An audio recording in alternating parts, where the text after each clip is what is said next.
This is Beyond the Big Screen podcast with your host, Steve Guerra.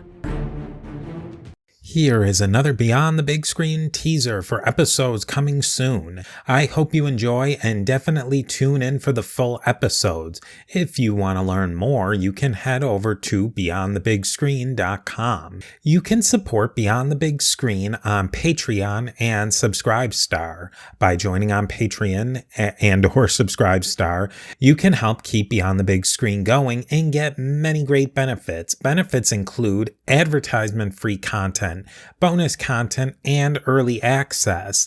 The bonus content is great too. I will feature outtakes from episodes and live streaming episodes.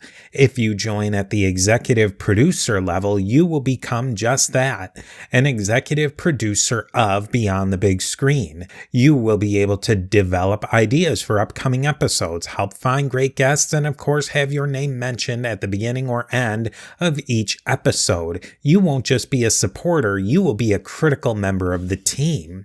Go over to patreon.com/Beyond the Big Screen or subscribestar.com/Beyond the Big Screen to learn more.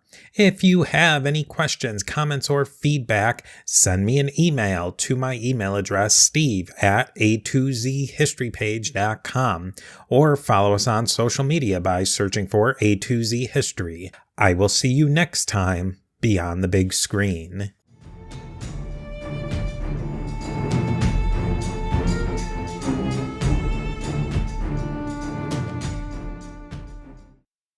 At the same time that's all happening, then you also have in the United States the war on drugs, so-called, which really began under Richard Nixon as like a major priority. And of course, Reagan amped up the war on drugs in the 80s. So the same government that is cracking down harder on Americans for buying and selling and using illegal narcotics, and increasingly is, putting these stiffer sentences in place that get us to where we are today with the world's largest prison population in the land of the free. The same government that's doing that, a part of it at least, is also facilitating the drugs getting in here in the first place. So it's really, really, morally problematic when you look at it. And it shows you how complicated things are, where at the same time that the DEA is trying to fight the war on drugs, you have the CIA and other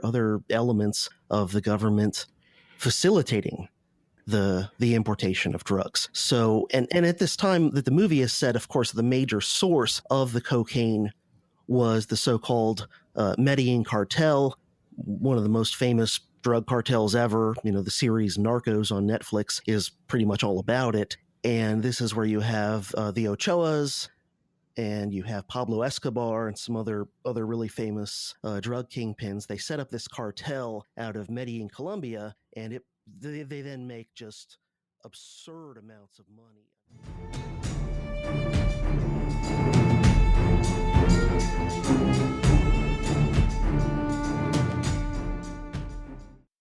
Melinda's terribly interesting. Melinda McLean was what in New York would be perfectly recognizable as an Upper East Side society. Her mother, who was also Melinda, and her daughter was also Melinda. This gets very confusing after a while. Her mother married a lot, and an early marriage was to the vice president for public relations for an oil company, and his name was Francis Dunbar. And after a while, they had two daughters, I think, Melinda and Harriet.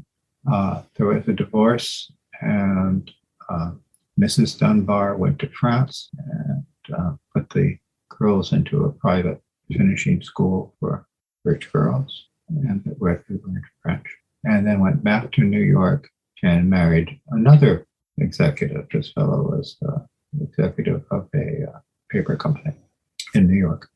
He had a house on Park Avenue, apartment on Park Avenue, and an estate in the Berkshires, and that's the kind of people they were. Melinda went to the Spence School, which for some reason would never give me her transcripts. I asked them very politely. And She did okay. She got bored, and when she graduated from the Spence School, high school, she started going out to parties in New York City.